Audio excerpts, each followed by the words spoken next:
When you head out to the polls this year, you'll see a new way to vote in Erie County.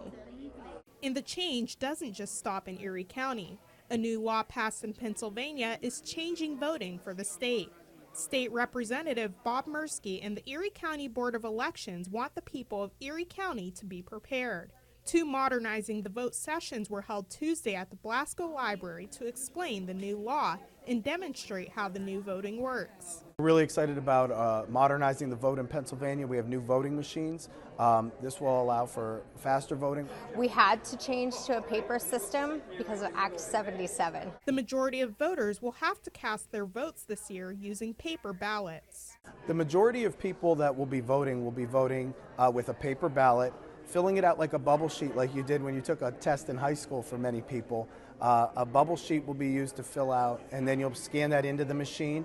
It will drop into a secure box. That's our paper trail, and the votes will be tabulated that way. This is the way 90% of people will be voting this election. So you'll make your selections, just put it in.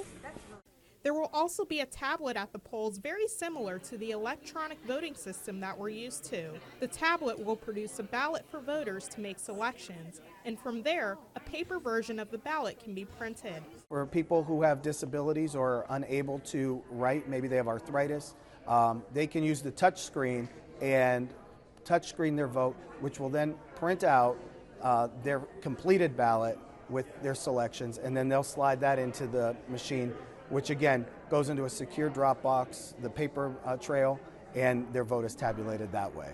So the poll worker will normally have this card, okay? So they're going to put it into the machine and activate the ballot, and then they will be asked to put in a code, and you can proceed to make your selections.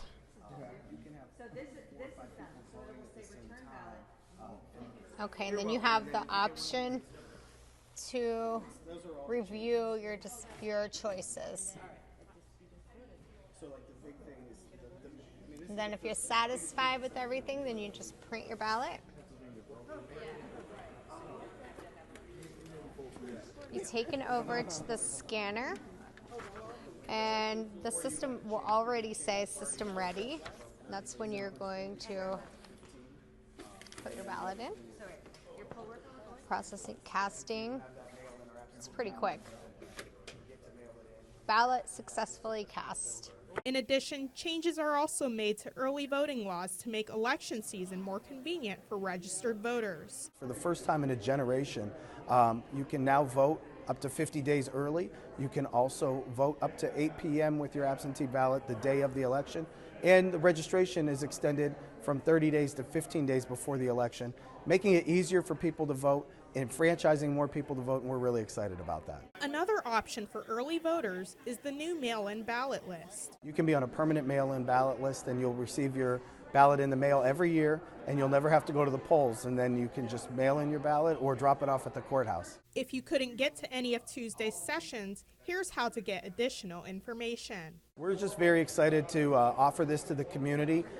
We can tell from the crowd that there was a lot of interest in modernizing the vote, and if anyone has any questions, they can stop by our office and we can explain it to them, or they can go to votespa.com and learn all about the new changes to Pennsylvania's voting laws. Get educated on the changes you'll see on Election Day in 2020 before heading out to the polls.